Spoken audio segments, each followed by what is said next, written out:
My name is Jennifer Myers, and I'm a Foley artist.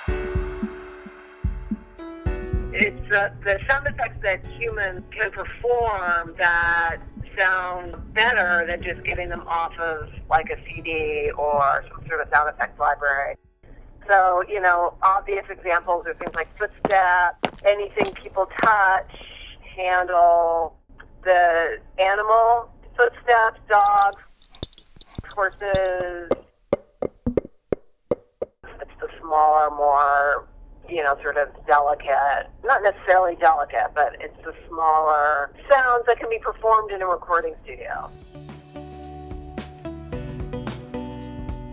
People call them Foley pits, and that's just kind of the name. And so the pits are these different surfaces like cement, gravel, sand.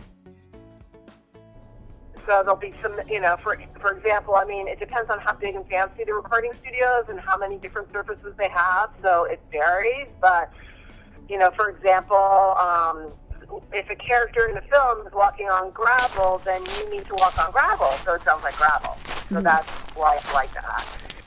And then the Foley artist is usually responsible for bringing in all the rest of the required props that they need for whatever particular project they're working on. That is just an infinite amount of stuff. If it's a restaurant scene and you need dishes and cups and silverware, or if it's in a house and you need bedding and, something squeaky for the bed. It's the kind of job where you're not going to be able to really learn how to do it in school. You really have to learn it by doing it and by apprenticing with somebody, which is what I did. I used to be a dancer. I was a professional dancer, and I thought, wow, this is great. This looks really cool because it kind of brought together a lot of my different talents.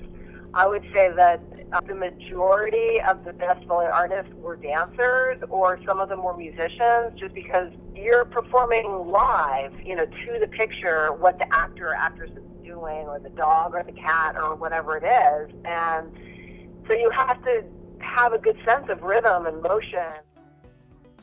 I've worked with people who don't have that background who can be really excellent too, but it's, I think, harder for them to adjust to learning how to get in sync and in rhythm with actors. What I do love when I'm in the studio is just, feeling like I'm sort of adding a touch of, it's almost like I'm adding a touch of paint to the canvas of this, of this film. On films and video games, on all these projects, you get, hundreds, if not thousands of people adding, their piece to create the whole piece of art. So this is just, one piece.